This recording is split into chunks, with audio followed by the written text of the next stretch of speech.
Have you ever dreamed of walking in the footsteps of pharaohs? Today we're not just looking at the pyramids.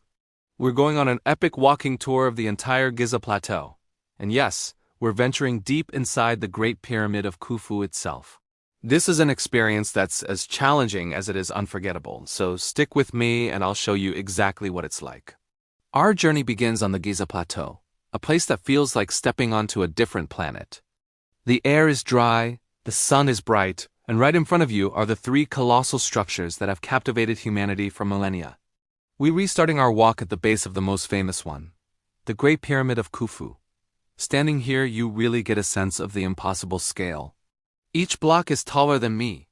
You can touch the stones that were put in place over 4,500 years ago. It's mind-boggling. You'll see tourists from all over the world, all sharing this moment of absolute awe. From Khufu, our walk takes us past the second pyramid, the Pyramid of Khafre. It's the one that still has a little bit of its original smooth limestone casing at the very top, giving you a hint of how these magnificent structures once gleamed in the desert sun. It's slightly smaller than the Great Pyramid, but it sits on higher ground, so from some angles, it actually looks taller. Then, we continue to the third and smallest of the main pyramids, the Pyramid of Menkaure.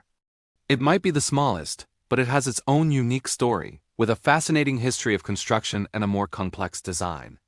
Walking between these three giants, you can't help but feel small, a tiny speck in the grand timeline of human history.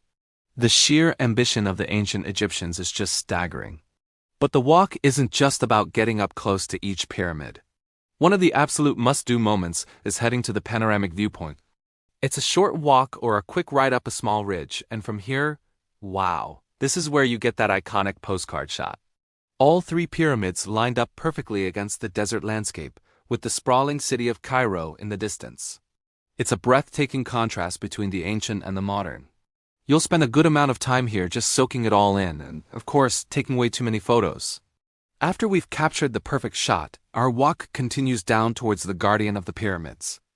We're heading to the Great Sphinx. As you approach, its immense size starts to sink in. Carved from a single piece of bedrock, this mythical creature with the body of a lion and the head of a human has stood watch for over 4,500 years. You can get surprisingly close, walking along a causeway that lets you view it from the side. The details, even after centuries of erosion, are incredible. Right next to the Sphinx is the Valley Temple of Khafre. This is a crucial part of the complex that many people rush past. This temple, built from massive blocks of red granite, was where purification rituals for the pharaoh's body would have taken place before burial. Walking through its silent, pillared halls, you can almost feel the echoes of ancient ceremonies. The precision of the stonework is just on another level. Okay, we've explored the outside, but now it's time for the main event, the part of the journey that requires a separate ticket and a bit of courage. We're going inside the Great Pyramid of Khufu. Now, a quick but very important note, this is not for everyone. It's physically demanding, the passages are extremely narrow, and if you have claustrophobia, heart problems, or mobility issues, it's best to admire it from the outside. Also, tour guides aren't allowed inside with you, so they'll give you instructions at the entrance and meet you when you come out. Are you ready? Let's do this. We enter through an opening on the north face. This isn't the original entrance, which is sealed, but a passage created centuries ago. The first thing that hits you is the change in atmosphere. The air immediately becomes warmer, thicker, and more humid. And the second thing? You have to start climbing immediately. We're in what's known as the ascending passage, and passage is a generous term. It's more like a very steep, very narrow ramp, and the ceiling is so low that you have to crouch or bend over significantly. You're basically climbing up a wooden ramp with some railings, hunched over in a single file line with other visitors. It's a real workout, and you can feel the burn in your legs pretty quickly. The space is tight and the air is still. This is the part that really tests your nerve. After what feels like an eternity of crouching and climbing, the passage suddenly opens up into something truly spectacular, the Grand Gallery. And grand is the perfect word for it. The ceiling soars high above you, a magnificent corbelled vault that stretches upwards into the darkness. It's a breathtaking piece of architecture that provides a much-needed break from the cramped tunnels. You can finally stand up straight, catch your breath, and just marvel at the engineering. The walls are smooth. The acoustics are incredible, and you're standing in a 4,500-year-old masterpiece deep inside a world wonder. It's a moment of pure architectural relief and awe.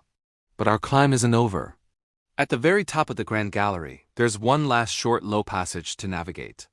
You duck through it, and then you emerge into our final destination, the King's Chamber, and here we are, the very heart of the Great Pyramid. The room is surprisingly simple and stark. It's built entirely from massive, perfectly fitted blocks of red granite. The walls are bare, no hieroglyphs, no paintings, no decorations. The only object in the entire chamber is a huge, lidless granite sarcophagus in the corner, which is famously too large to have been brought in through the passages, meaning it must have been placed here as the pyramid was being built around it. The feeling in this room is hard to describe. It's quiet, it's still, and it's heavy with history. You're standing in the final resting place intended for a pharaoh, at the center of the only remaining wonder of the ancient world. The air is thick, the silence is profound, and the sense of history is overwhelming. You can touch the granite walls and just try to comprehend the effort and ingenuity it took to create this space. After spending a few minutes absorbing the incredible energy of the King's Chamber, it's time to make our way back out. The journey down is just as challenging as the journey up, maybe even more so on your knees. You have to descend the same steep ramps, hunched over once again. When you finally emerge from the entrance, blinking in the bright Egyptian sun, you feel a huge sense of accomplishment. The entire experience inside, from entry to exit, takes about 30 to 45 minutes, depending on how crowded it is. My key tips if you plan to do this: wear comfortable, sturdy shoes. Dress in light clothing because it gets incredibly warm and humid inside. Leave any large bags or backpacks with your guide. You will not want to be carrying anything extra in those narrow passages. So was it worth it? Absolutely. Going inside the Great Pyramid isn't about seeing treasure or elaborate tombs.